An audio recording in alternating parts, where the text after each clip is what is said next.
ክብር ለኢየሱስ ይሁን። ዛሬ በጣም ለየት ባለ መንገድ እግዚአብሔር መልእክት ሰጥቶኝ ነው የመጣሁት። ክብር ለጌታ ይሁን። እና በጣም እግዚአብሔር በህይወታችሁ እግዚአብሔር በሚቀጥለው ዘመናችሁ የሚያስደንቅ ስራ እንደሚሰራ ጌታ እየተናገረኝ ነው። ክብር ለኢየሱስ ይሁን። ለመነሻ የሚሆነኝን ቃል ከዘጸአት ምዕራፍ 19 በእግሮቻችን ብንቆም ትንሽ ስለምትቀመጡ የምንችል ሰዎች በእግሮቻችን እንቆምና አጠር አድርጌ የተወሰነች ቁጥሮችን ብቻ ላነብ ወዳለሁ። በሲና ተራራ ላይ የወረደበት ጊዜ ነው እና ይወርዳለሁ አለ እግዚአብሔር ራሱና ለዛ የተደረገን ዝግጅት መነሻ እናደርጋለን። ሁሉን ባነቦ ደስ ይለኛል፣ ግን አንድ ቃል ብቻ ከቁጥር 19 ቁጥር 3 4 5 እግዚአብሔርን በተራራው ጠርቶ አለው። ማንን? ሙሴን ነው አይደለም? ለያዕቆብ ቤት እንዲበል ለእስራኤልም ልጆች እንዲህ ንገር፣ በግብፃውያን ያደረኩትን በንስር ክንፍ እንደተሸከምኳችሁ ወደ እኔ እንዳመጣኋችሁ አይታችኋል። አሁንም ቃልን በእውነት ብትሰሙ ኪዳኔን ብትጠብቁ ምድር ሁሉ የኔ ናትና ከአሕዛብ ሁሉ የተመረጠ ርስት ትሆኑኛላችሁ። እናንተም የካህናት መንግስት የተቀደሰ ሕዝብም ትሆኑኛላችሁ። እንግዲህ ይሄንን ካለ በኋላ ቁጥር 7 ቁጥር 8 9ን ብንመለከት ሐሳቡ ይቀጥላል። ቁጥር 9 ላይ ግን እንዲህ ይላል፣ እግዚአብሔርም ሙሴን ካንተ ጋር ሲነጋገር ሕዝቡ እንዲሰሙ ደግሞም ለዘላለም እንዲያምኑብህ እነሆ በከባድ ደመና እመጣልሃለሁ አለው። ይምጣልን ጌታ። በከባድ ደመና እመጣልሃለሁ። ሙሴም የሕዝቡን ቃል ለእግዚአብሔር ነገረ። እግዚአብሔርም ሙሴን አለው፣ ወደ ሕዝቡ ሂድ፣ ዛሬና ነገም ቀድሳቸው፣ ልብሳቸውንም ይጠቡ። በሦስተኛው ቀን ሕዝቡ ሁሉ ሲያዩ እግዚአብሔር በሲና ተራራ ላይ ይወርዳልና። ማን ነው የሚወርደው? ማን ነው የሚወርደው? እግዚአብሔር ይወርዳልና ለሦስተኛው ቀን ይዘጋጁ። ወሰንም ለሕዝቡ በዙሪያው አድርግላቸው። ወደ ተራራው እንዳይወጡ ጫፉንም እንዳይነኩ አስጠንቅቃቸው። ተራራውን የነካ ፈጽሞ ይሞታል። የማንም እጅ አይንካ፣ ነገር ግን የሚነካ ሁሉ ይወገራል ወይም በፍላጻ ይወጋል። እንስሳም ቢሆን ሰው ቢሆን አይድንም አላቸው። ሳያቋርጥ የመለከት ድምፅ ሲነፋ በዛ ጊዜ ወደ ተራራው ይውጡ። ሙሴም ከተራራው ወደ ሕዝቡ ወረደ፣ ሕዝቡንም ቀደሰ። እዚችን ቃል ድገሙ ባካችሁ። ሕዝቡንም በሉ ባካችሁ አንድ ጊዜ። ሕዝቡንም ምን አደረገ? ቀደሰ። እግዚአብሔር የተባረከ ይሁን። ልብሳቸውንም እንግዲህ አጠቡ። ሕዝቡም ለሦስተኛ ቀን ተዘጋጁ። ወደ ሴቶችም አትቅረቡ አላቸው። እንዲህም ሆነ በሦስተኛው ቀን በማለዳ ጊዜ ነጎድጓድና መብረቅ በከባድ ደመና እጅግ የበረታ ቀንደ መለከት ድምፅ በተራራው ላይ ሆነ። ይሄ ሰው አይደለም መለከቱን የነፋው። ይሄ በቃ የእግዚአብሔር ሀልወት ከተማውን የእግዚአብሔር ሀልወት ተራራውን የሞላበት ታይም ነው እና በሰፈሩ የነበሩት ሕዝብ ሁሉ ተንቀጠቀጡ። ሙሴም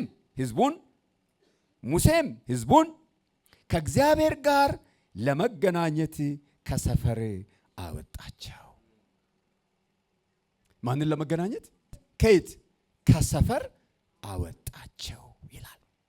እግዚአብሔር የዘላለም አምላክ የምድር ዳርቻ ፈጣሪ ዘመንህ የማያልቅ ጊዜ የማይሽርህ ሁኔታዎች የማይቀይሩ ሁል ጊዜ በጸናው ዙፋኒ ላይ ያለህ አንተ ብቻ ነህ። እናመሰግንሃለን፣ እናከብረሃለን። ወገኖቼ ከዘላለም ጀምሮ ያልተቀየረ የእግዚአብሔር አንድ ዋን ኦፍ ልንል እንችላለን አንድ በጣም ጽኑ የሆነ የእግዚአብሔር ካራክተር ቅድስና ነው። ያለ ቅድስና እግዚአብሔር ማየት፣ ወደ ተራራ መውጣት፣ ወደ ግሎሪ መምጣት፣ ወደ ክብሩ መሻገር፣ ከክብር ወደ ክብር መሻገር መሞላት አይቻልም። እግዚአብሔር ይወርዳልና ተቀደሱ አላቸው። እመጣለሁ አለ። ጌታ ይባረክ።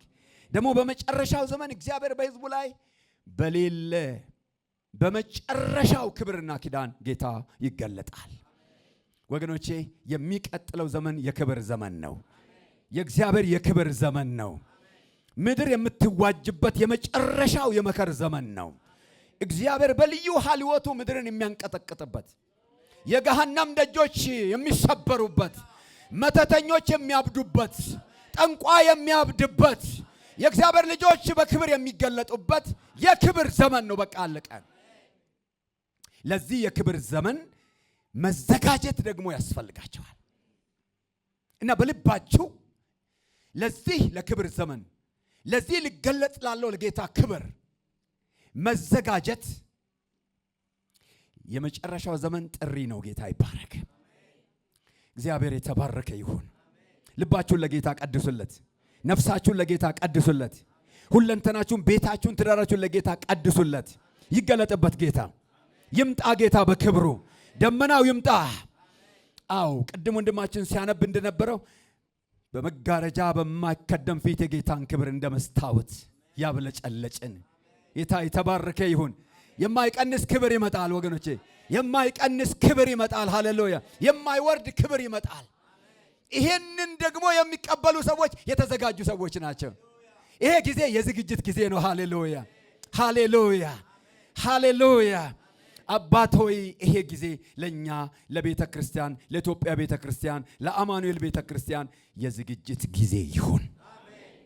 መንገድህን አሳየን፣ ክብርህን አሳየን። ቀሪውን ጊዜ ሁሉ ባርክልን በኢየሱስ ክርስቶስ ስም። በዚህ ክፍል ሙሴ ከነገረን ወይም ከተጻፈልን ያየነው አንድ እውነት አለ። የሚቀጥለውን የእግዚአብሔር ክብር ለመገናኘት ዝግጅት ያስፈልጋል። ዝግጅት ያስፈልጋል። እግዚአብሔር የተባረከ ይሁን። አንድ ነገር ገብቶኛል። ቢያንስ ከጌታ ጋር 40 ዓመት ቆይቻለሁ። እድሜ 50ዎቹ መካከል ገብቻለሁ። እስከ 95 100 ዓመት ድረስ እንደምሰብክ አምናለሁ። ሃሌሉያ! ምን ነው? ክብር ለኢየሱስ ይሁን። ኢየሱስ ጌታ ነው። ከጌታ ጋር በቆየሁበት የጌታን ብርሃን ባየሁበት የእግዚአብሔር መንፈስ ወደ እኔ በመጣበት ጊዜ ሁሉ የገባኝ አንድ ነገር ካለ ላለፉት 35 ዓመት በኖርኩበት መሪህ የኔ መሪ ብቻ አይደለም፣ የቃሉ እውነት ነው።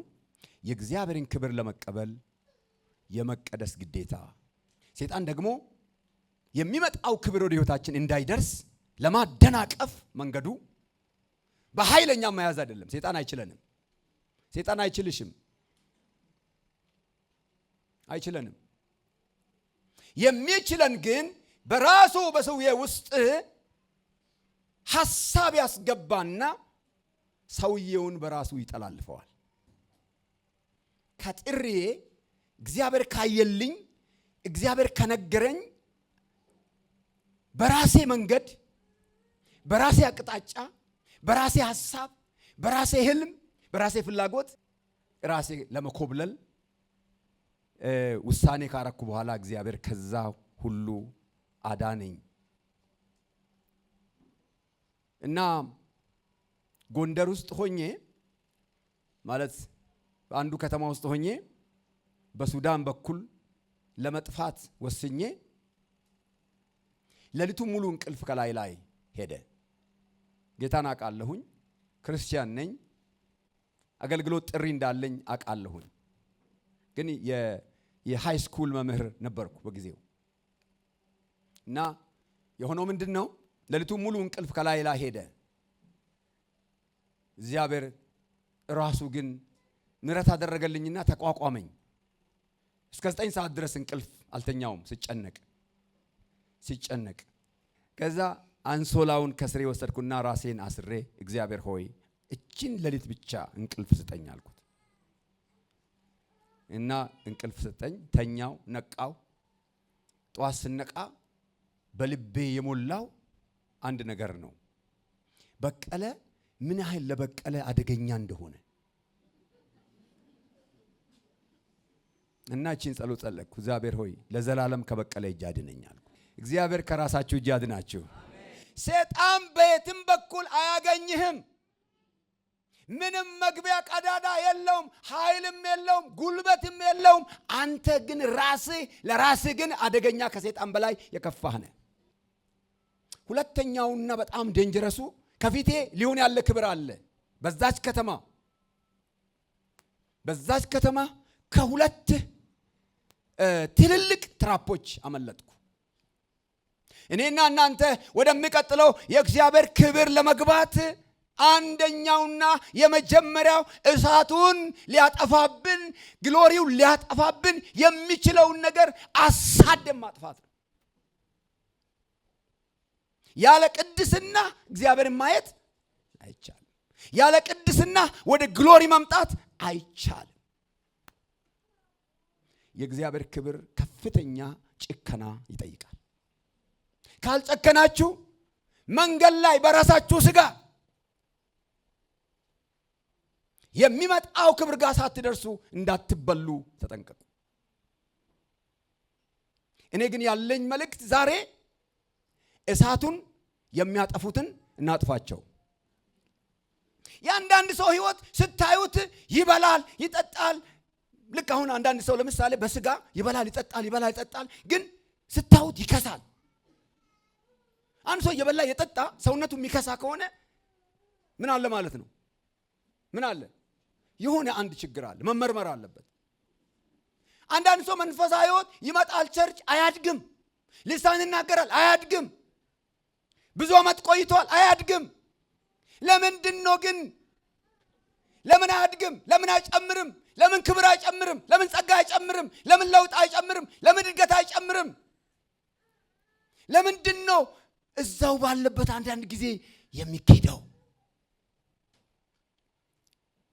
ወገኖቼ የእግዚአብሔር እሳት በልባችን በኮንቲኒየስ በቀጣይነት እንዳይቀጣጠል የሚያዳፍኑ በርካታ ነገሮች አሉ። እሳቱን ከሚያጠፉ 3 ነገሮች ዛሬ አብረን እንካፈላለን። የመጀመሪያው ብዙ ጊዜ ለሁላችን ስጋ ለለበሰ ሁሉ የተደገሰለት ድግስ እርኩሰት ነው። እርኩሰት ከኔ ጋር ትላላችሁ? እስቲ እርኩሰት በሉ እስቲ እርኩሰት በሉ እስቲ። እርኩሰትን ያለፈ ነው የእግዚአብሔርን ክብር ጋር የሚደርሰው። እርኩሰትን የተጸየፈ ነው የእግዚአብሔር ክብር ጋር የሚደርሰው። እርኩሰትን የሰበረ ቀንበር የሰበረ ነው ወደ እግዚአብሔር እሳት የሚደርሰው። ምንድነው እርኩሰት? በገላትያ 5 ላይ ከተዘረዘሩት የሥጋ ስራዎች አንዱ ምንድነው? እርኩሰት ነው። ለምን ግን እርኩሰት ከሥጋ ስራ መካከል ተዘረዘረ ብዬ ዝም ብዬ ለመጠየቅ ሞከርኩኝ። ምክንያቱም እርኩሰት ራሱን የቻለ አንድ ትልቅ ግዙፍ ቢግ ነገር ነው። እንደ አንድ ኃጢአት እንደ ዝሙት አይደለም፣ ወይም ደግሞ እንደ ስካር አይደለም። እርኩሰት ማለት ምን ማለት ነው? ምን ማለት ነው እርኩሰት ማለት? እርኩሰት ማለት በአንድ ንጹህ ነገር ላይ የሚጨመር ሌላ አዲሽናል ነገር ማለት ነው።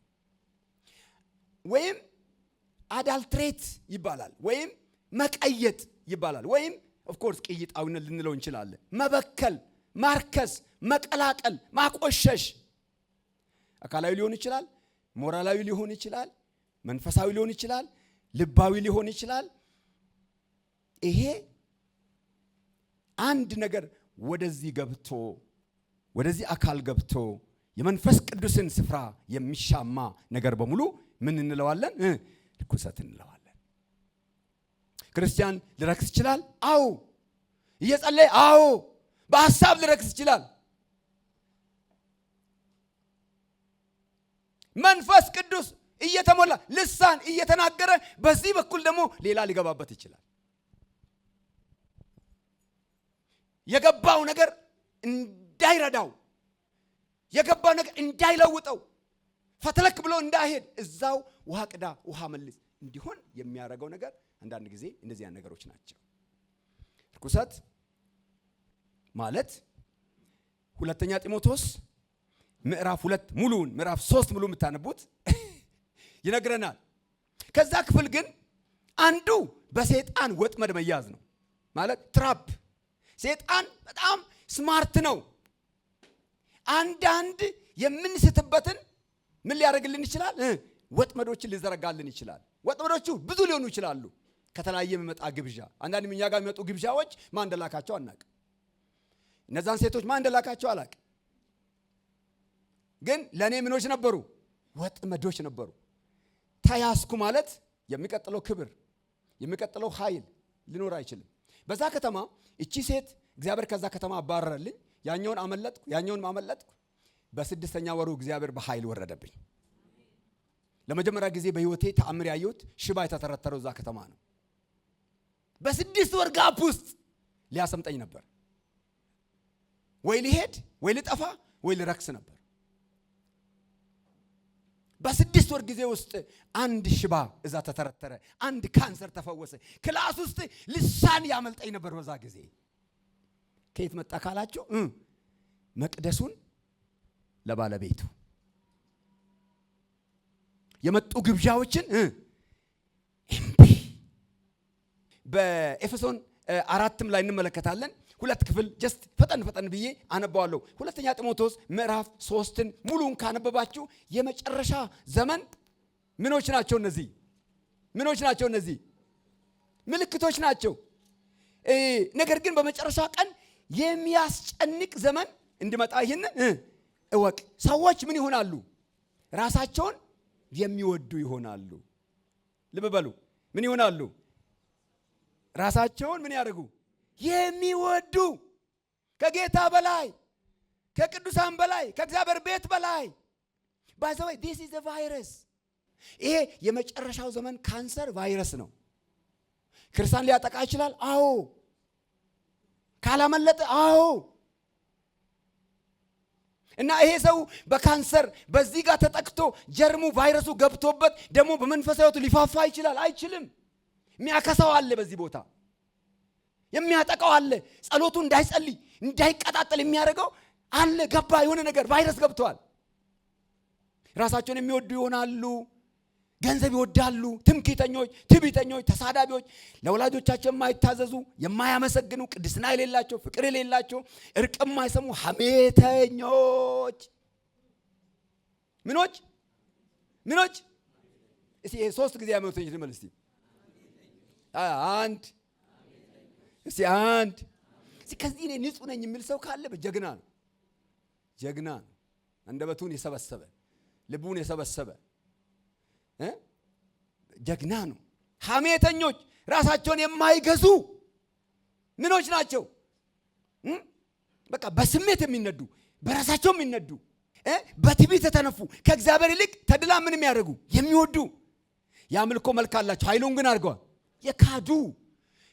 ይዘምራሉ፣ ይጮሃሉ፣ ግን ምን የለም፣ ባዶ ነው።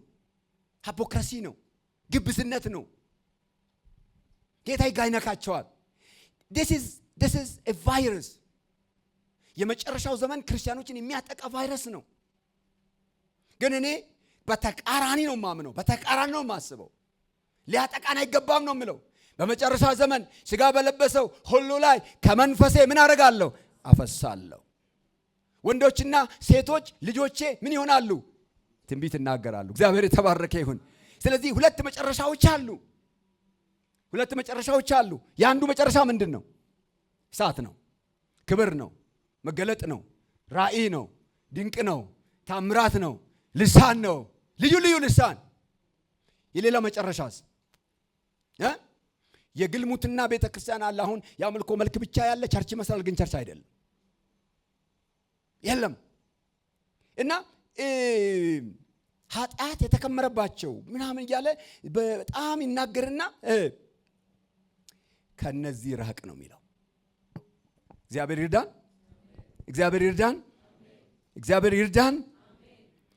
ይርዳን። ኤፌሶን 4 ላይ የዚህን ቃል ኮፒ ባይሆንም ግን ተመሳሳይ መቅደሱን በቀላሉ ሊያጠቁ የሚችሉ እሳት ያለበትን መንፈስ ያለበትን በቀላሉ ሊጎዱ የሚችሉ ነገሮች ተዘርዝረዋል። ለምሳሌ አዲሱን ሰውና አሮጌውን ሰው ያነጻጽርና እናንተ ግን አሮጌውን ሰው ከነስራው አውልቃችሁ ምን አድርጉት ነው የሚለው። ይሄ ባይዞ ለክርስቲያኖች የተሰጠ ነው። ምን ማድረግ አለባቸው ነው የሚለው። እስቲ በለው አውልቃችሁ።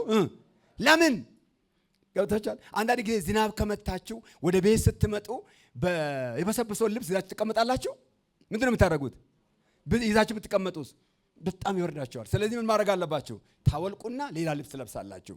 ያንን ቋንቋ ነው አክቹአሊ የሚናገረው። እና ምን ይላል?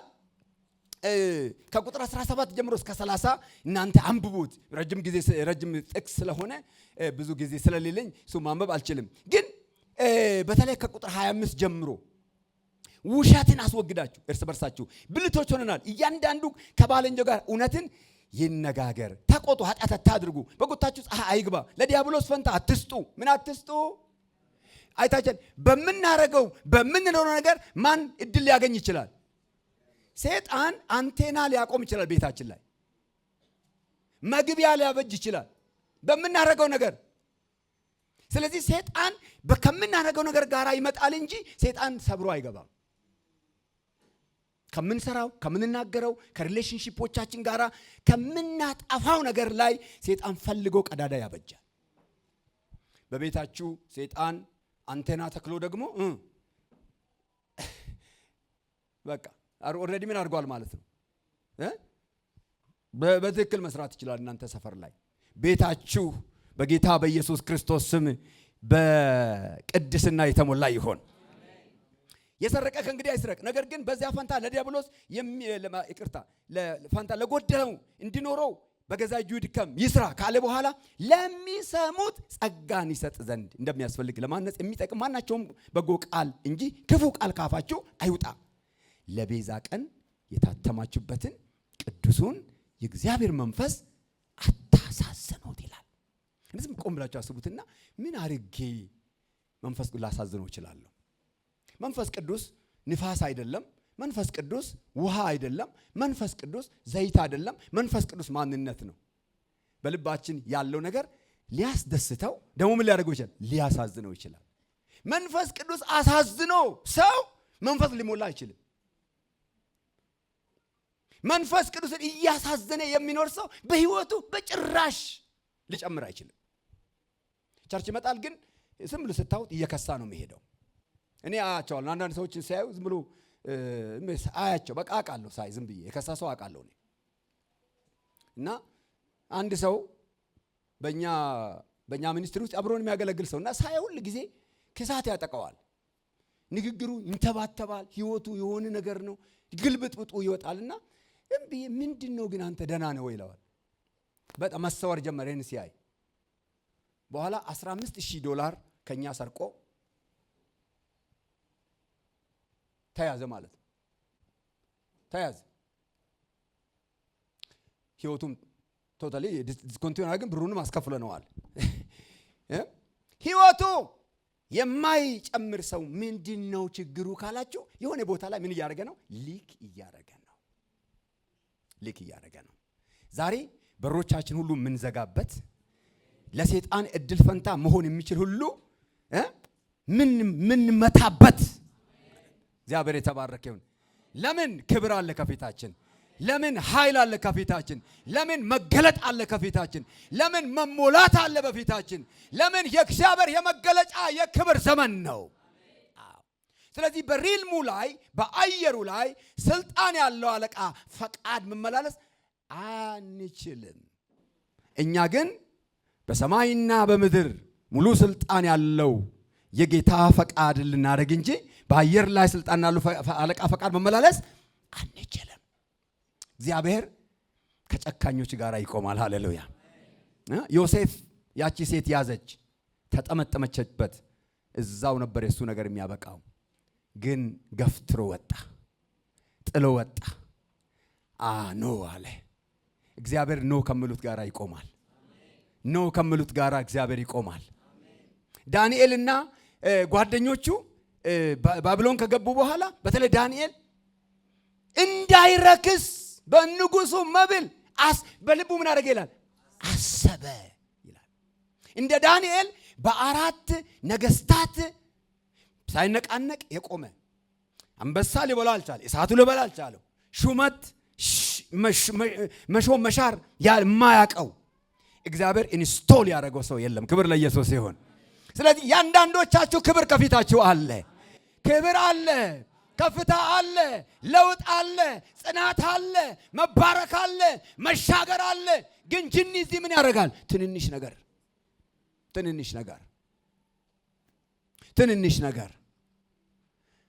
ነገር ሰይጣን መቅጠፍ ያቅበታል፣ ማስጨንገፍ ያቅበታል። የት ይደርሳሉ የሚባሉ ልጆችን፣ ወጣቶችን፣ ኃይለኞችን ለመያዝ በጣም ብዙ ወጥመዶችን፣ በጣም ብዙ ዘዴ፣ ስትራቴጂ ይዞ ነው የሚሰራው እሱ። አንዱ ትልቁ አጀንዳ ማርከስ ነው። ካረከሰ ከዛ በኋላ ለሱ ፌሽታ ነው። እስቲ አረክስም በሉ እስቲ ባካችሁ። እስቲ ስጋ በሉ እስቲ ስጋ በሉ እስቲ። ለጌታ ነው። ስጋ ለማን ነው? ስጋ ለማን ነው? ለጌታ ነው። ለጌታ ነው። ደስ ይለኛል ጌታችን ኢየሱስ ክርስቶስ የተናገረው። የዚህ ዓለም ገዢ እየመጣ ነው፣ ወደ እኔ እየመጣ ነው። ምን አለ? የዚህ ዓለም ገዢ ወደ እኔ እየመጣ ነው፣ ግን እንደዚህ ብሎ ተናገረ። he has no case against me። በእኔ ላይ ግን ምክንያቱም ኢየሱስ በኖረበት ጊዜ አንድ የሰይጣን እግር መቆሚያ አላበጀም። ኢየሱስ አላበጀም። ነገር ግን ለመንፈሱ ሬዲ ነው። ሃሌሉያ! ለክብሩ ሬዲ ነው። ለኃጢአት እምቢ። ይሄ ታላቅ ሰራዊት በብዙ ፈተና አልፎ የመጣ ነው። ክብር ለኢየሱስ ይሁን። ነገር ግን ፈተናው አላበቃም። ይኸው 35-40 ዓመት በጌታ ኖር ያለሁኝ ትራፑ ብዛት፣ የወጥመዱ ብዛት ግን እናንተ የእግዚአብሔርን ዕቃ የምትሸከሙ ክብር የምጠብቅባችሁ እልፍ በሉ። ቆሻሻው ነገር አትንኩ፣ አትርከሱ። ለምን? ሌላ በጣም አስደናቂ አለ ከፊታችሁ። እግዚአብሔር የተባረከ ይሁን። እስቲ ከፊቴ ክብር አለ በሉ እስቲ። እስቲ ክብርን ጌታ በሉ እስቲ። ልገናኝ እዘጋጃለሁ በሉ እስቲ። ሰይጣን የሚያስቆጣ አንድ ነገር ካለ የሱ መቆሚያ ካርፔንቱን የሚያነሱ ሰዎች ናቸው። እርኩሰት፣ የልብ ጥንካሬን፣ የሥጋ ምኞትን፣ የማይረባ ንግግርን፣ ቁጣን፣ ዋዘኝነትን፣ ፍሬከርስኪ ዘረኝነትን፣ ቀተራ መንደርተኝነትን፣ በርካታ ነገር የሚያበላሹ ብዙ ነገሮች አሉ። ይህ ትውልድ ብዙ ከበባ ውስጥ ነው ያለው። ይህን ትውልድ የሚያረክስ ሺህ ነገር አለ። በፌስቡክ ትሰማዋለህ፣ በቲክቶክ ታየዋለህ፣ በሚዲያ ታየዋለህ። በዚህ ይነገራል። እንዳሸኖ ቆሻሻ እየፈሰሰ ያለው አይነካኝም ማለት ግን ይቻላል። ሃሌሉያ! እንዴት ነው የምናመልጠው? እንዴት ነው የምናመልጠው? የምናመልጠው እኔ ይሄ ሁሉ አይመለከተኝም፣ እኔ ክብር እየጠበቅኩ ነው ማለት ነው። እግዚአብሔር ይመስገን። እስቲ እኔ ከዓለም አልጠብቅም በሉ እስቲ። ከጌታ እጠብቃለሁ፣ ከሰማይ እጠብቃለሁ። የሚመጣ ክብር አለ። አይታችኋል። እሱ ምርጫ ነው ባይዘወይ። አንዳንድ ሰው መንፈስ ቅዱስ መጥቶ ይቀድሰኛል ብሎ ያስባል። መንፈስ ቅዱስ ኢንፋክት የሚቀድሰን ከኛ ምርጫ ጋር ነው፣ ከኛ ውሳኔ ጋር ነው። ከውሳኔያችን ጋር ይቆምና ለሚቀጥለው ዘመን ጌታ ያደርሰናል። ሃሌሉያ! ስለዚህ ተሻግረ ያንን ወጥመት ተሻግረ ያንን ችግር ፈተና ተሻግረ የሚቀጥለውን እግዚአብሔር ባንተ ላይ ያለውን አጀንዳ እንዲፈጸም ዛሬ ግን ከርኩሰት ራሳችን መጠበቅ አለብን። እዛው ቀርቼ ነበር።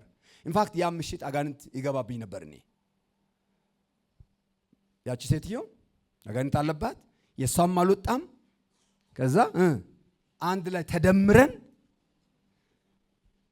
ያበቃልን ነበረ። ግን የእግዚአብሔር ምሕረትና ጸጋ አዳነኝ። ዛሬ ተከባችሁ ያላችሁ፣ ግብዣ የቀረበላችሁ፣ ደብዳቤ ጻፈላችሁ፣ ቴክስት የተደረገላችሁ ወይ ደግሞ ራሳችሁ ጉርጉራችሁ ችግር እየፈጠራችሁ ያላችሁ በናዝሬቱ በኢየሱስ ክርስቶስም ስልኮቻችሁ ሁሉ ዛሬ ይቀደሱ። እስቲ አሜን በሉ። ይቀደሱ በለ እስቲ። ስልክ ይቀደስ፣ ስልኮች ይቀደሱ። ኤስኤምኤስ፣ ቮይስ ሜል፣ ኤቭሪቲንግ ቲክቶክ ኢን ዘ ማይቲ ኔም ኦፍ ጂሰስ። እሳት የሚያጠፋ ሁሉ በኢየሱስ ስም ይወገድ።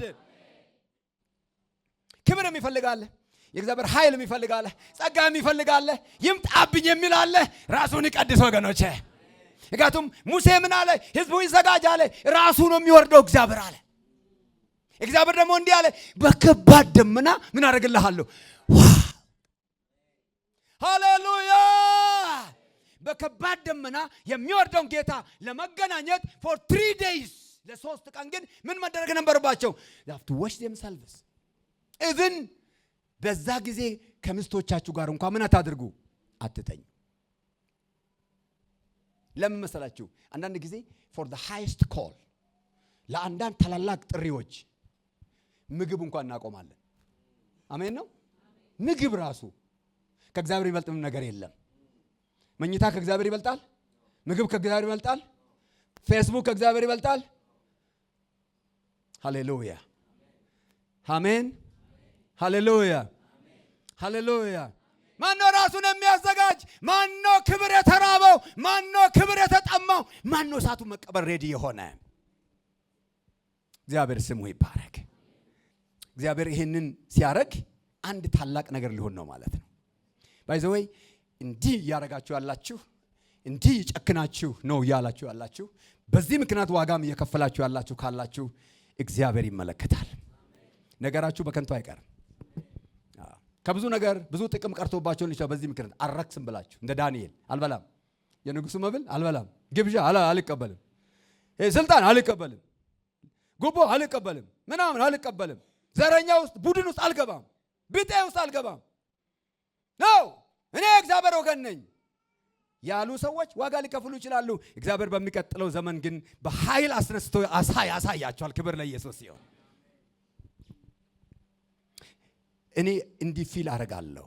ይህ ጊዜ በጣም ብዙ ነገር የሾቀበት ነው፣ ግን ደግሞ የዝግጅት ጊዜ ነው።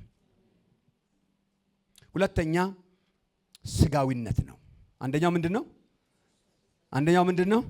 እርኩሰት ነው። ማንኛውም ቃላችንን፣ ልባችንን፣ ሐሳባችንን ሊያቆሽሽ የሚችል የመንፈስ ቅዱስ መቀመጫ ቦታ ላይ ሊቀመጥ የሚገባ ምንም ነገር መኖር የለበትም። እሱ ማለት ቤቱን ማቆሸሽ ማለት ነው። ንጹህ ዕቃ የማይፈልግ ማን አለ? እግዚአብሔር ንጹህ ሰዎችን ይፈልጋል። በጉልበታችን ንጹህ መሆን እንችላለን? አንችልም። ግን አንድ ነገር እናደርጋለን፣ ውሳኔ እናኖራለን። እግዚአብሔር ግን ይቀድሰናል። ሁለተኛው ስጋዊነት ነው። ምንድነው ስጋዊነት ማለት? ስጋዊነት የግሪኩ ሁለት ትርጉም ነው ያለው። አንደኛው ቁሱ ስጋ ማለት ነው። ይሄ የቆመው ማለት ነው። እግዚአብሔር ይመስገን። ይሄ ማነው? እሱ ምን ይባላል? ስጋ ነው። ሶማው ማለት ቁሱ ስጋ ማለታችን ነው። ሁለተኛው ግን የአሮጌው አዳማዊው ማንነት እሱ ውስጥ ደግሞ ተከትሎ ያለ ፍላጎት ማለት ነው። መጽሐፍ ቅዱስ ግን በዚህ ጉዳይ ላይ በጣም አስደናቂ ነገር ነው የሚናገረው። ለምሳሌ በሮሜ ምዕራፍ 8 1 እስከ 8 ነው ከዚህ ጋር አገናኝተን የምንመለከተው። ሮሜ ምዕራፍ 8 ከ1 እስከ 8 መቼም ሮሜ 8 ማለት ክርስትና ማለት ነው። ይሁንና ግን ከ1 እስከ 8 ያለውን ስትመለከቱ በጣም የሚያስደንቅ ነገር ነው የሚናገረው። የስጋን ደካማነት፣ የስጋን ስራ። ለምሳሌ ቁጥር 5 ላይ እንደዚህ ይላል፣ እንደ ስጋ ፈቃድ የሚኖሩ የስጋን ነገር ያስባሉ፣ እንደ መንፈስ ፈቃድ የሚኖሩ ግን የመንፈስ ነገር ያስባሉ። ስለ ስጋ ማሰብ ሞት ነው፣ ስለ መንፈስ ማሰብ ግን ምንድን ነው? እስቲ ስለ ስጋ ማሰብ ሞት ነው በሉ ባካችሁ። እንዲህ ይልና ከዛ በኋላ ስለ ስጋ ማሰብ በእግዚአብሔር ዘንድ ጥል ነው። እስቲ ጥል ነው በሉ ባካችሁ። አረ በሉ ባካችሁ። ስለ ስጋ ማሰብ ምንድን ነው? ጥል ነው። ይሄን እያሰበ ሰው በመንፈስ ሊሞላ ይችላል? ሊያድግ ይችላል? ከእግዚአብሔር ጋር እየተጋጨ እየተጣላ አይችልም። ቃሉ ግልጽ ነው። ስለ ስጋ ማሰብ ምንድን ነው? ጥል ነው ከእግዚአብሔር ጋር። በቃ እግዚአብሔር ከስጋ ጋር ጠበኛ ነው። ለእግዚአብሔርም ሕግ መገዛት አይችልም ነው የሚለው። መገዛትም ተስኖታል። ያለቀ ነገር ነው። ኢንፋክት ያጠቃል እንደዚህ ይላል፣ በስጋ ያሉትም እግዚአብሔርን ደስ ሊያሰኙት አይችሉም። እሺ አሁን ስጋችሁ ላይ እርምጃ እንዳትወስዱ ማብራራት አለብኝ። እንደዚህ አይነት ስጋ በጣም መጥፎ ነው ሲባል የሰማ አንድ ሰው የዛሬ 25 ዓመት አካባቢ የሰማሁት ታሪክ ነው። በሰላም ብሎ ጨብጦት አብሮ የቆየ ሰው ነው የነገረኝ። እና በቃ እኔ ስጋ አስቸግሮኛል ብሎ ጫካ ሄዶ ያው በመጥረቢያ አይኑን ማውጣት ነበረበት፣ እጁን መቁረጥ ነበረበት። ግን መጨረሻ አንገቱን መቁረጥ አለበት። አለዛ መቼስ እዚህ ጋር ነው ያለው ነገሩ። እሱ አይደለም ችግሩ። ችግሩ እዛ ጋር አይደለም። ስጋ ለማን ነው መጽሐፍ ቅዱስ የሚለው? የትኛው ስጋ? ቁሱ ስጋ ለእግዚአብሔር ሲሆን፣ ቁሱ ስጋ ለእግዚአብሔር ሲሆን በውስጡ ያለው አጀንዳው ይመታል። ስለዚህ ቁሱ ስጋ ለእግዚአብሔር ስናቀርብ ማለት ነው። ስጋ በሶስት መንገድ እግዚአብሔር እንደሚበድል ላሳያችሁና ትንሽ ማብራሪያ ሰጣለሁ። በሶስት መንገድ ስጋ ይታገለናል፣ ከእግዚአብሔር ጋር ጠላት ነው። አንደኛው ኃጢአትን በማድረግ ጭልጥ ብሎ ኃጢአትን በማድረግ ዝሙት በመስራት በማርከስ የስጋ ስራ የተገለጠ ነው። ገላትያ 5 ላይ ምንድነው የስጋ ስራ? የስጋ ልጆች ምንድነው? ዝሙት፣ ክፋት፣ እርኩሰት፣ መላየት፣ መናፍቀኝነት የመሳሰለው። በቃ በግላጩ ይሄንን እያደረገ እግዚአብሔርን ይበድላል። የመጀመሪያው በቃ ይሄንን ለእግዚአብሔር የሆነውን ምን ያደርጋል? መቅደሱን ቶታሊ ምን ያደርገዋል ማለት ነው? ይወስደዋል፣ ከእግዚአብሔር ይረከባል። ሁለተኛው በጣም ሰብትል ደግሞ ሰብትል በጣም ይሄ እቺን በደንብ ያዙልኝ። ሁለተኛው የስጋ እግዚአብሔር እንዴት እንደሚበድል ካያችሁ የስጋ አንዱ የሃይማኖት ካባ በጣም ይለብሳል። በጣም እንትን ያለ የአምልኮ መልክ አላቸው። ኃይሉን ግን አድርገዋል። በቃ የዓለም ሃይማኖቶች በሙሉ ታውቃላችሁ አይደለም? 90% ካባ ነው። ደግሞ ካባ ከለበሰ ስጋ ይልቅ ሰይጣን ይሻላል። ወይ አይለወጥም? እንዳውም የእግዚአብሔር ሐሳብ በጣም የሚያሳድዱ ሰዎች የሚገሉ ሰዎች እነማን ናቸው ካላችሁ ያ ነው።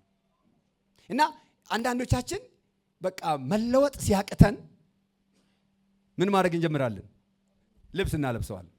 ፍቅር ሳይኖረን እንደ ፍቅር፣ እምነት ሳይኖር እንደ እምነት፣ ሳንጸልይ እንደ ጸለየ፣ ሳንለወጥ እንደ ተለወጠ፣ ምንም ውስጣችን ሳይኖር ሃሌሉያ፣ ውስጣችን ኢንፋክት አጉልጎ ግን ሃሌሉያ እንላለን።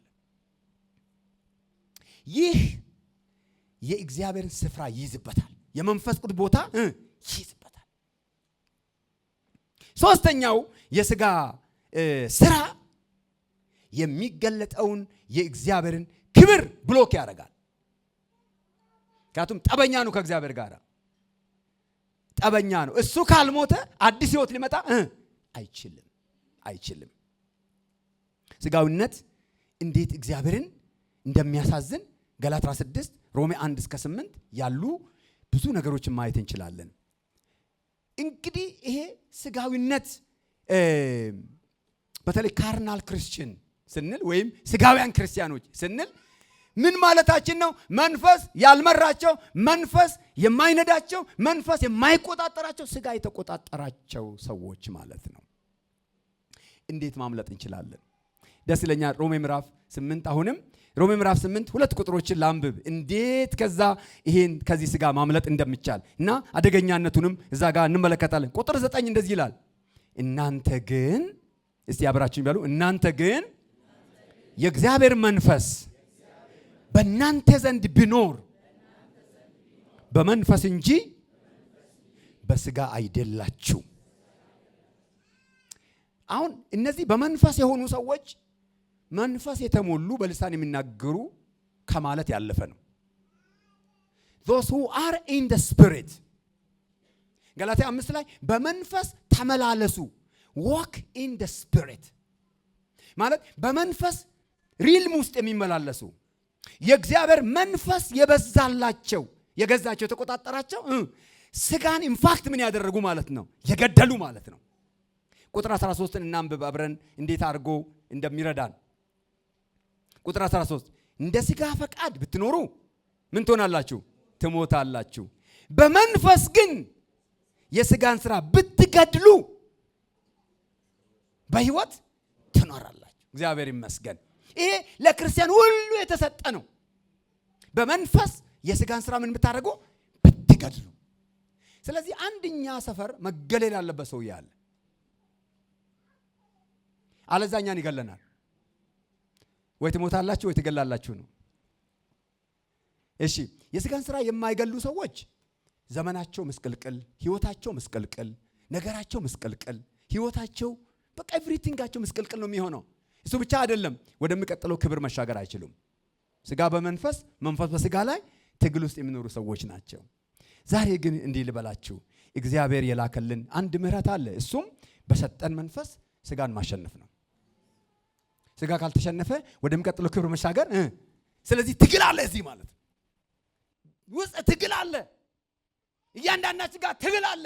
እግዚአብሔር ይመስገን። ትግሉን ግን ታግለን ማሸነፍ የምንችልበት አቅም ግን ተሰጥቶናል። ሃሌሉያ። እንዲህ ማለት እንችላለን፣ መንፈስ ቅዱስ አግዘኝ። እስቲ ቀኝ እጃችሁን አንሱና እግዚአብሔር ሆይ አግዘኝ በሉት።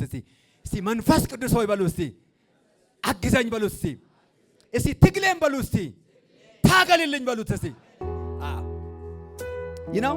ስለዚህ አሁን እዚሁ ትግል አለ። በቃ በሐሳብ ይመጣል፣ በምን ይመጣል፣ በልባችሁ ይመጣል፣ ግብዣዎች ይመጣሉ፣ ምናምን ይመጣሉ እና በቃ ብዙ በሐሳባችን ብዙ የሚያታግሉ ነገሮች አሉ። ባይ ዘ ዌይ እዚህ ትግል ውስጥ ያለ ሰው 20 ዓመት 30 ዓመትም ሊሆን ይችላል በትግል ሊኖር የሚችለው፣ ወደፊት ግን መራመድ አይችልም። የሚቀጥለውን ክብር ማየት አይችልም። እና መጨከን ምንድነው? በርከክ ብሎ ሳላሸንፍ ሳልገለው መኖር አልችልም። እግዚአብሔር ይመስገን። there is no glory that's coming። የሚመጣ ክብር አለ፣ ግን እዚህ ጋር እኔ የታገልኩ ነው። ከማን ጋር? ከራሴ ጋር። ለዚህ ነው እንዲህ ያልኩት፣ እኔ ጌታን የለመንኩት እግዚአብሔር ከማጅ አድነኝ። ስለ ጌታ በሉት። እናንተም ስማችሁን አስገቡና እግዚአብሔር ከሱ እጅ አድነኝ። እሱ ፍላጎት አለው። ፍላጎቱ ምን መስላችሁ? ቤት ይፈልጋል፣ መኪና ይፈልጋል፣ ቆንጆ ሚስት ይፈልጋል፣ ምናምን ይፈልጋል፣ ማተግሩም ይፈልገው። እሱን ደግሞ ለማግኘት ደግሞ በጣም ብዙ መስመሮች ይታዩታል። ከዛ ጌታን ትቶ ደግሞ በራሱ መንገድ ለመሄድ እግዚአብሔር ያድናችሁ ከራሳችሁ። ይኸውላችሁ ከራሳችሁ አድነኝ ብላችሁ ካላላችሁ እግዚአብሔር ኢንፋክት እንዴት አድርጎ ይረዳቸዋል? መጠየቅ አለብን።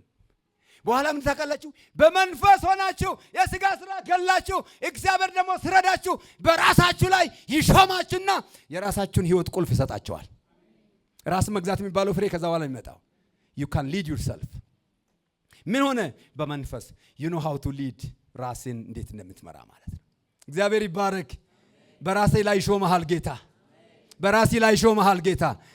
እግዚአብሔር በመንፈሱ አሳድጎ አብቅቶ አቅም ሰጥቶ አሻግሮ ከዛ በኋላ ታማኝ አድርጎ ይለቀሃል። ክብር ለኢየሱስ ሲሆን ትግል ውስጥ ያላችሁ ሰዎች እግዚአብሔር ከዚህ ትግል ዛሬ በእውነት በዚህ ሰሞን በዚህ ሳምንት በዚህ ይር ወደ 19 ሳትሻገሩ እግዚአብሔር ወጥመዱን ይስበርላችሁ። እግዚአብሔር ይስበርላችሁ። የወጋችሁን ይውጋላችሁ። እግዚአብሔር ውሳኔም ጭምር ይፈልጋል። እንደ ያቦቅ ወንዝ እንደ ጸለየው እንደ ያዕቆብ እግዚአብሔር ዛሬ አለቅህም እንዳለው ማለት ነው። በእውነት ትግል ውስጥ ያላችሁ የኃጢአት ምኞት የሚያስቸግራችሁ፣ አዲክሽን የሚያስቸግላችሁ ብዙ ነገር በዙሪያችሁ ያላችሁ ሰዎች ናችሁ። እንደሱ ስለመጣባችሁ እኔው በቃ የሆነ የጠፋችሁ አይደላችሁም። ሁሉ ብዙ ሰው በዛ ያልፋል። ነገር ግን የምስራች አለ። ከዛ የሚያድን ግን የመንፈስ ቅዱስ ኃይል አለ። ሃሌሉያ። ከወጣትነት ከጎልማሳነት ክፉ ምኞት የሚያድን የመንፈስ ቅዱስ ኃይል አለ። ሃሌሉያ። እሱ ወዴት ያመጣቸዋል? ወደሚቀጥለው ሌላ ክብር ያሻገራቸዋል። ስጋን ለባለቤቱ የኔ ስጋ በሉ እስቲ ባካችሁ። ለማንም አይሆንም በሉ እስቲ። ለሴት አይሆን፣ ለወንድ አይሆን፣ ለዓለም አይሆን፣ ለፖለቲካ አይሆን፣ ለማንም አይሆንም። የኔ ስጋ ለመንፈስ ቅዱስ ማደሪያ ብቻ ነው የሚሆነው። ለሳቱ ማረፊያ ብቻ ነው የሚሆነው። ኢንፋክት ይፈጥረን አንተ እንደፈለክ ልትሮጥበት፣ እንደፈለክ ልትዘልበት፣ እንደፈለክ የፈለከው ልታደርግበት እኮ አይደለም። እንደፈለክ እግር ኳስ ሁሉ ልትጫወትበት እኮ አይደለም። ሳይፈቅድልህ መጫወት አትችልም። ይሄ እግር የማን ነው? ባለመብቶች እኮ አይደላችሁ። ይሄ ስጋ የማን ነው? ለማን ነው የሰራው? ሲነካ ነካ አድርጉትና ይህ ስጋ በሉ እስቲ ጥቅም ላይ የሚውለው መንፈስ ቅዱስ እሱን ለሰራበት ጉዳይ ብቻ ነው። ኃጢአትማ በሉ እስቲ ሊሰራማ በሉ እስቲ አልተፈቀደለትም። ወገኖች ዝም ብለን መቀለድ አንችልም። ቢ ሲሪየስ። ዝም ብለን መንፈስ ቅዱስና ማለት አንችልም። የኛ አሳይመንት መስራት አለብን። የኛ ዝግጅት ማድረግ አለብን። መዘጋጀት አለብን። እግዚአብሔር ይመጣል። ሃሌሉያ። እየረዳን ነው፣ እየነካን ነው፣ እየዳሰሰን ነው፣ እየባረከን ነው። ግን ምን አለ? በሰጠኋችሁ መንፈስ ኢየሱስን ከሙታን ባስነሳው በዛ መንፈስ ተሞልታችሁ የሚገላችሁን ገዳችሁ ምን አድርጉት አለ? ግደሉት። ምን አድርጉት? በስጋ ላይ ቆመን ነው የምንሞላው። የስጋ ስራ፣ የስጋ አሰራር፣ የስጋ ፕላን፣ የስጋ እቅድ በእግዚአብሔር አጀንዳ መውደቅ አለበት። ኢየሱስ ክርስቶስ ጌታ ነው።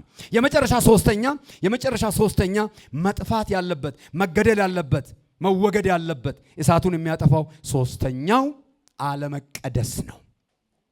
አለመቀደስ ነው። እንዴት ነው አለመቀደስን እዚህ ጋር መጣው ልትሉ ትችላላችሁ። የመጀመሪያው ርኩሰት ነው። ሁለተኛው ምንድነው? ስጋዊነት ነው። ሶስተኛው ምንድነው? አለመቀደስ ነው። በቲቶ ምዕራፍ 2 ቁጥር 11 እስከ 14 ባለው ክፍል ላይ ሐዋርያ ጳውሎስ የሚነግረን አንድ ነገር አለው። በጣም አስደናቂ ነገር ነው። በደንብ ልብ በሉ። ሰዎችን ሁሉ የሚያድን የእግዚአብሔር ጸጋ ምን ሆኗል? ተገልጧል። ይህ ጸጋ ኃጢአተኝነትንና ዓለማምኞትን ክደን የተባረከው ተስፋችን እርሱም የታላቁን የአምላካችን የመድኃኒታችን የኢየሱስ ክርስቶስ ክብር መገለጥ እየጠበቅን ራሳችን በመግዛትና በጽድቅ እግዚአብሔርን በመምሰል በአሁኑ ዘመን እንድንኖር ያስተምር። ጸጋው ራሱ እንደዚህ ያስተምረናል። እስቲ የመድኃኒታችንን የጌታን ፕላን ተመልከቱ። መድኃኒታችንም ከአመፃ ሁሉ እንዲቤዥን መልካሙም ለማድረግ የሚቀናውን ገንዘቡም በሉ እስከ እኔ ጋር ገንዘቡም የሚሆነውን ሕዝብ ለራሱም እንዲያደርግ እንዲያነጻ ስለ ነፍሱን አሳልፎ ምን አድርገዋልና። መቀደስ ማለት የእግዚአብሔር ከረንሲ መሆን ማለት ነው።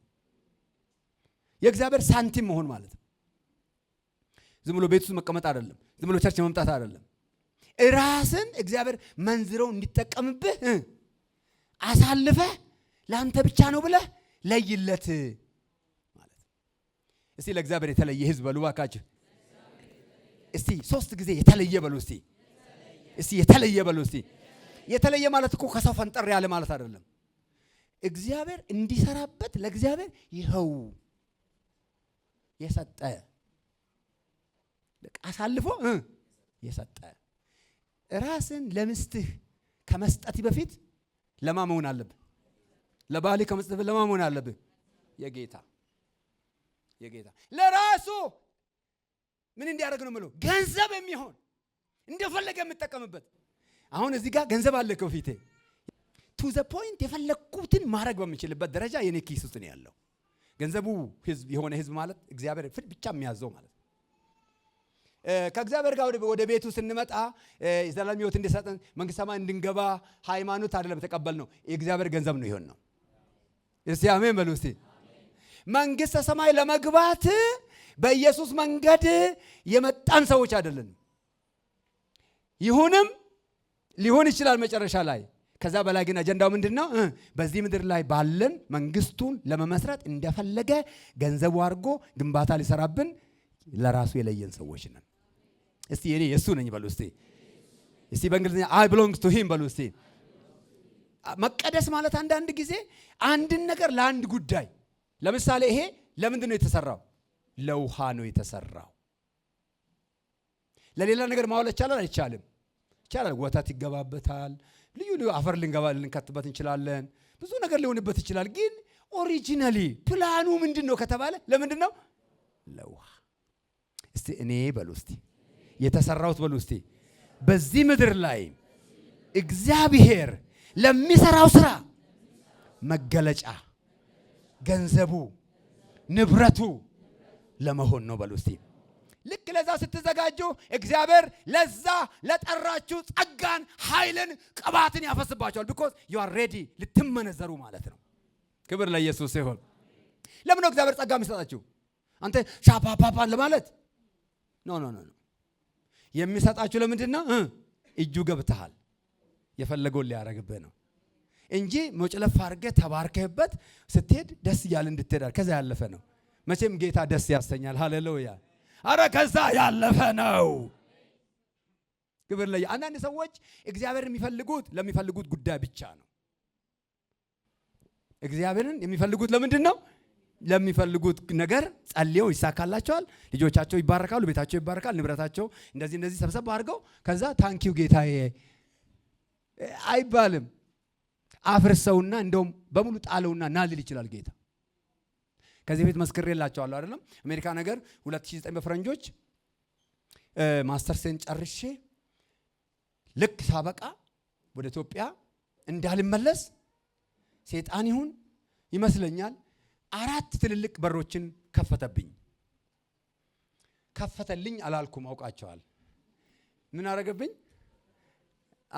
አሁን ሰው ከሆናችሁ ጥሩ ሰው ከሆናችሁ አሪፍ የምታስቡ ጭንቅሌ ከሆናችሁ ራሽናል ከሆናችሁ እንደዚህ ኖሬ ተምሬ ልጆችን አሳድጌ ብላችሁ ትኖራላችሁ። አረ ከዛ በላይ ነው ክርስትና። እስቲ በጎናችሁ ያለውን ሰው ያዙትና ክርስትና ለራስ መኖር አይደለም በሉ እስቲ። ለልጆች መኖር አይደለም በሉ እስቲ። ለሱ ብቻ በሉት እስቲ። እሱ ሲባርክ በሉ እስቲ። ለልጆች ለዘር ለዘም ለሁሉ ትባረካለህ። እና ምን አለ ጌታ? ቀጥ ብለህ ተመለስ አለ። ወገን እንደውም በቁጣ ነው የተናገረኝ እግዚአብሔር። አንዴ ለቁጣ ተናግሯል ለሙሴ። ምን ትጮህብኛለህ? በትሩን አርካ ምናምን ያለበት ሄድ ኢትዮጵያ ተመለስ አለኝ። ለምን ፈለገኝ ካላችሁ ዛሬ በአፍሪካ 50 ምናምን ሀገሮችን በሚድል ኢስት ያሉ ሀገሮችን ዛሬ አገለግላለሁ እየዞርኩ። አጀንዳ ያለው እግዚአብሔር። የትም ፍጪ ዱቄቱን ብቻ አምጪ ክርስትና የለም እኛ ሰፈር። ቅባትም ደግሞ የሚመጣው እኔ አሜሪካውኝ ናዚ ሙላኝ ማለት አልችልም። በቃ ባለበት ቦታ ያገኘሃል። የሐሰት ትምህርት ነው፣ አያገኝም። እሱ በፈለገ መንገድ ነው የሚያገኝ። ሃሌሉያ ሃሌሉያ። እስቲ ቀኝ እጃችሁን አንሱና እኔ የሱ ብቻ ነኝ በሉ እስቲ። የሱ ገንዘብ ነኝ በሉ እስቲ። በዚህ ሳምንት የምናደርገው ታውቃላችሁ፣ ምርጥ ገንዘብ ለጌታ እናቀርባለን። እሱም እንደው ታውቃላችሁ አንተ ራስህን ነው። አሁን አንዳንድ ሰው በቃ ጌታን ያከበረ ያገለገለ ይመስለዋል። አገለግልሃለሁ፣ አመሰግናለሁ፣ አሸበሽብልሃለሁ፣ ምስጋና ትወዳለህና አይወድም። እግዚአብሔር ምስጋናም አይወድም፣ ምንም አይወድም፣ አገልግሎትም አይወድም። እግዚአብሔር የሚወደው ግን አንተ ራስህን ነው። ገንዘቡ የሚሆነውን ህዝብ ነው የሚወደው። እስቲ ይኸው ሕያው መስዋዕት ራሱን አድርጎ በቃ እንደፈለክ አድርገኝ ብሎ ሮሜ 12 ላይ ከ1 እስከ 2 ላይ ራሱን ያጋደመ ራሱን የሰጠ ማን ነው ጀግና? እኔ ቢሞት ቢኖር ያንተ ነኝ የሚል አዎ እንጂ ይሄ ትውልድ አሁን አንዳንድ ጊዜ ታውቃላችሁ they are just የሆነ ሩቅ ያለ እግዚአብሔር we give him something, we give him money, we give my time። እግዚአብሔር ታይምን ብቻ ነው የሚፈልገው። ኢንፋክት እግዚአብሔር ታይሙንም ብሩንም አይቀበልም። ከፈለገ ብሩ ካንተ ጋር ይጥፋልል ሁሉ ይችላል። እስቲ በቃ አንተ ራስህን የምትፈልገው በሉት እስቲ። አንተ ራስህ ነው። እና አሁን ይሄን ሰው ገንዘብ አድርጎ የማን ገንዘብ? በጌታ ኪስ የገባ ገንዘብ፣ በጌታ እጅ የገባ ሰው። ዳዊትን ምን አረኩት? አገኘሁት። ቅዱስም ቅባት ምን አረኩት? ቀባሁት። እስቲ እግዚአብሔር ያገኘን ባካችሁ፣ እግዚአብሔር ያገኛችሁ። ሳንገኝ ቅባት እንዴት እንጠይቃለን? ጌታ ሳያገኘን ለምንድን ነው የሚቀባን? ለምንድን ነው የሚሞላን? እግዚአብሔር ግን እኔና እናንተን የፈጠረበት ጉዳይ አለው። ያ ጉዳይ ጋር ስንደርስለት እግዚአብሔር ያንን ስራ እንድንሰራ ምን ያደርገናል? ይቀባናል። እግዚአብሔር የተባረከ ይሁን። አላነበውም ግን ያዙት። አንደኛ ተሰሎንቄ 4 ከ1 እስከ 8፣ ዕብራውያን ምዕራፍ 12 ከ14 እስከ 17 መቀደስን ፈልጉ፣ ያለ ቅድስና ጌታ ማየት አይቻልም። ማን ነው ወደዚህ ተራራ የሚወጣ? ማን ነው ወደዚህ ክብር የሚወጣ? ማን ነው የሚቀደስና ጌታ ማየት የሚፈልግ? ወገኖቼ እግዚአብሔር በጭከና እኔና እናንተን ለሚቀጥለው ክብር ሊሞላን እየጠራን ነው። ሃሌሉያ! ክብር ለኢየሱስ ይሁን። ኢየሱስ ክርስቶስ ጌታ ነው። እቺ መቀደስን ፈልጉ የምትለው ቃል በጣም ብታነቧት በሌላም በተለያዩ ቋንቋ ስታነቡ ፐርሱ ፈልጉ፣ አሳዳችሁ በቃ በጣም ነው ኢንፋክት በቃ ያዙት ፈልጋችሁ ነው የሚለው። ምንን? መቀደስን። ምክንያት ፈልጋችሁ ራሳችሁን ለጌታ ምን አድርጉ? ለዩለት። እንዴት አድርጌ ነው ለሱ ብቻ መሆን የምችለው? ለምን መሰላችሁ? የሚመጣ ክብር አለ። እኔ ይሸተኛል። የሚመጣ ክብር አለ። እግዚአብሔር የተባረከ ይሁን። የሚመጣ ግሎሪ አለ። እንደዚሁ አንቀጥልም። እግዚአብሔር የሃይማኖትን ካባ ከምድራችን ላይ ይሰባብራል። ኃይል ይገለጣል። ሃሌሉያ። ነገር ግን ስሰራ ዝም ብሎ ከማንም ጋር እግዚአብሔር አይሰራም። እንደፈለግን ሆነን እንደፈለግን ተናግረን እንደፈለግን ባፈለግነው መንገድ ሄደን እግዚአብሔር አይሰራም። ስለዚህ ቤተክርስቲያን የምትቀደስበት፣ የምትለይበት፣ የምትታደስበት፣ የምትነጻበትና የእግዚአብሔርን ክብር የምታይበት ጊዜ ላይ ነው ያለነው ማለት ነው። this is the time በሚቀጥለው 3 ቀን ውስጥ እግዚአብሔርን ክብር ታያላችሁና ምን አድርጉ አለ ሙሴ? ተቀደሱ። እግዚአብሔርን ለመገናኘት አድርጉ፣ ተዘጋጁ። እግዚአብሔርን ወገኖቼ ለመገናኘት እንድንዘጋጅ እግዚአብሔር ይርዳን። እግዚአብሔር ይመስገን። የዝግጅት ጊዜ አለ ማለት ነው። አሜን ነው። ቤታችሁን ፈትሹ፣ ኪሳችሁን ፈትሹ፣ ስልካችሁን ፈትሹ፣ ሐሳባችሁን ፈትሹ፣ አይምሮአችሁን ፈትሹ። በቃ በዚህ ሰሞን ምን አድርጉ? ፈትሹ፣ ውደቁ በእግዚአብሔር ፊት። የእግዚአብሔርን ክብር እናያለን። የሚገለጥ የእግዚአብሔር ክብር አለ። ስፍራ እናዘጋጅለት። እግዚአብሔር ይመስገን። ቆመን አብረን እንጸልያለን። ለዚህ ዝግጅት እግዚአብሔር እንደገና ኃይል ይሰጠናል። እግዚአብሔር እንደገና ይነካናል። ለዚህ ዝግጅት